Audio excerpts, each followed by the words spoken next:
If you moved overseas tomorrow, do you think your state would stop taxing you? A lot of people assume the answer is yes, but in reality, some states don't let go that easily. You could be living abroad for years and years and still have tax obligations back home.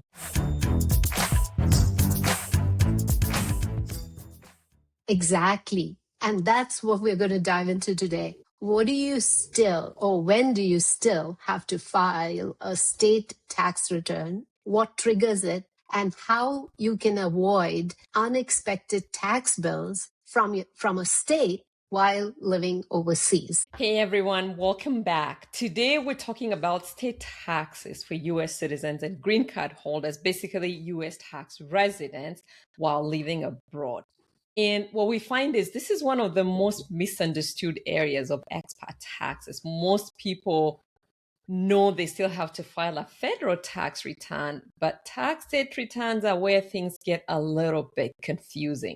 So before you even move overseas, you need a plan. This is one of the things we really talk about, that if you're planning on moving, don't call me today and say, Jane, I'm out of here tomorrow, or Manasa. You really want to plan it out. Your relation, I know, because you've seen some of those, right? Yeah. So your relationship with your current state plays a huge role as to whether they'll continue to tax you or not. And what happens is the states will look at your ties. Things like your driver's license, your voter registration, your mailing address, and even where your bank accounts are located. So as you're planning and you're thinking about that account that you left in this state and now you're living in this other state, you really want to watch out for things like those. So if these things that we're calling ties are still active, the state may make a very convincing case that you're still a resident for tax purposes, and so they'll want to tax you. And we know some states are especially aggressive about this. California is probably the most well known, but so is other states like New Mexico, New York, South Carolina, and Virginia. They do make it difficult to serve a residency. So if you leave but keep strong connections like your license or active accounts, or you're voting from overseas, so your voter registration, you may still be required to report all of your income to that state, even if you earned it abroad. Yes. And that's where things can get expensive. Because unlike your federal return, most states do not follow a tax treaty. Thereby, they do not offer a foreign tax credit for taxes that you have paid in another country. So if you're paying taxes in another country, the state that you're attached to may still tax that same income without giving you a break or without giving you a credit for the taxes you have paid to the other country, remember, because that's only at the federal level. And that creates a real risk of double taxation. So when you think California or New York with high income tax rates, so therefore you are looking at paying taxes on the same income. Now, some states, though, they follow a day count rule. So often around 183 days or so. And if you spend less than 183 days of time in that state, they may only tax the income that is sourced to that state. And in those cases, you have opportunities for planning. Or there are some states where you have a rental property, and then those states will tax you only on the source from that rental property. And you don't have to worry about paying taxes on income from other sources like the other country where you live in right now. So you may or may not have state-based income in this regard, and then you don't have to file a return. But you need to know, and that's where it's important, that you need to know what that state obligation is for you. This does not change your federal obligation. Remember, if you are a US citizen or a green card holder, you file your worldwide income on your US tax return.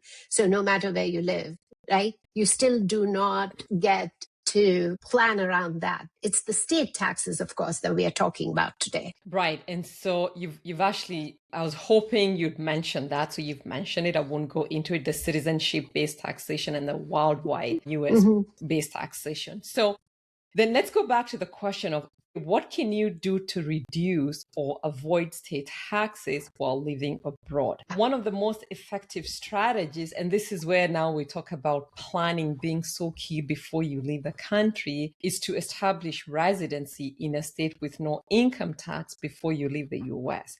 So, for example, states like Alaska, let's see, Florida, Texas, Washington, although I know Washington just changed something there in the last 1 year. These states don't have state income tax. There's also, let's see, Tennessee, New Hampshire, because they only certain types of income like interest and dividends. So I'm not saying you have to physically live there, but you do need to show that somehow your ties to that state are really, really strong. So examples are, let's say you update your driver's license, you go ahead and do your voter registration there, your mailing address there. And so basically what you're doing, you're creating a very clear documented process in that state. States look at your actions, not just your intent. So if you do that, you do have the opportunity to actually avoid state taxes. I know. And this is where it kind of gets a little bit of an oxymoron, right? Here is on the one hand, you want to cut state ties in the sense you don't want to be paying taxes to a state for sources of income which are not from that state. But at the same time, it may be important for you to keep a US footprint, in the sense like what Jane was saying earlier. You may still want to vote, even if you're overseas. After all, you're a US citizen. Or there may be other reasons for which you may need a US address or a US footprint. And that could be created by, of course, having a mailing address or a bank account or voter registration. And like we were talking about earlier, depending on your situation, you may still need to file a non-resident state return. So now, when you're looking at this and trying to plan around this, there are some states like California that do have what is called a safe harbor exception.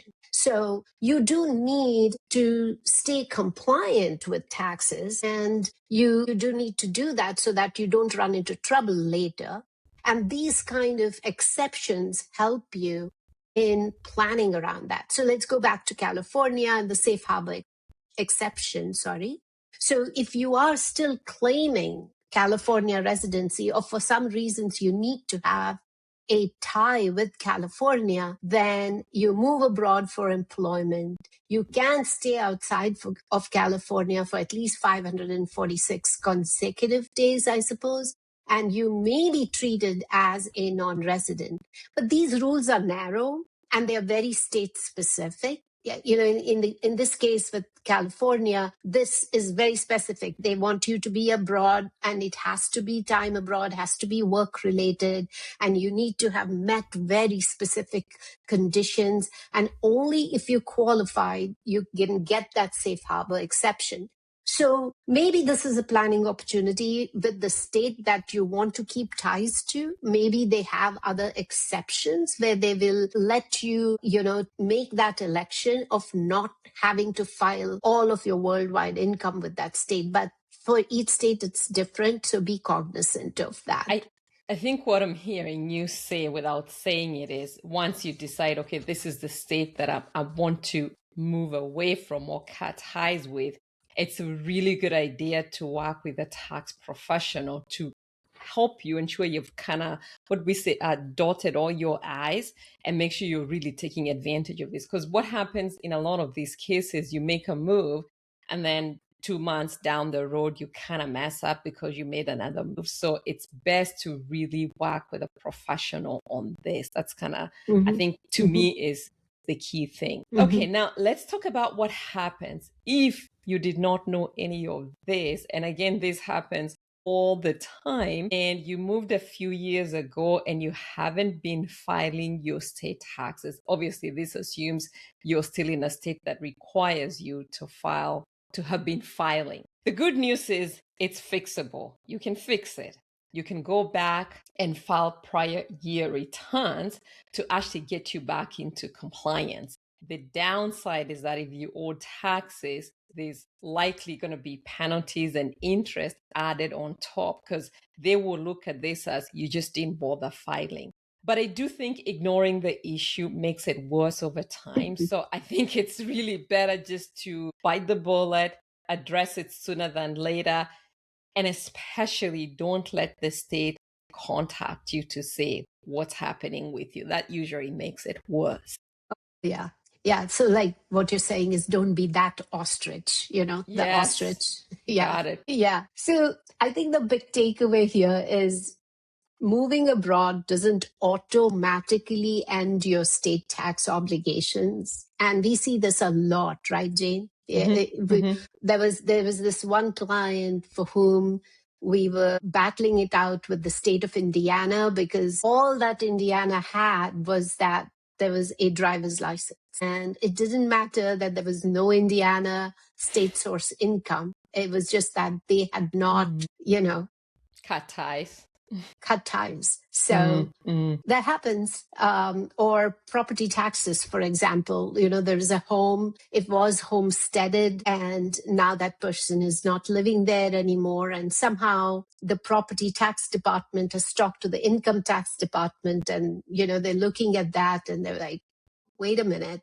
You don't live here. Your address is not the same on your federal return, but you have this homestead. So where are you really? Have you Mm-hmm. really cut your ties? So those are the things that you have to remember that could tie you back to the state where maybe you don't want to be tied to that state any longer.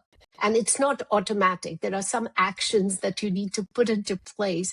So this actually becomes very clear to that state that you don't live there anymore, or you do not have domicile there anymore, or, you have completely ended your state tax obligations. And in order to do this, like we always say, you need to plan ahead. You You, need to understand your state's rules.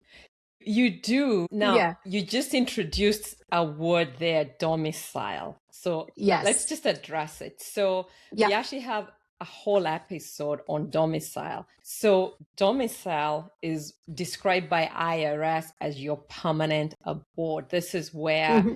you're living with no intention of leaving, like you're Hmm. planning on being there permanently. It's not the same as your tax residency, and we see this all the time.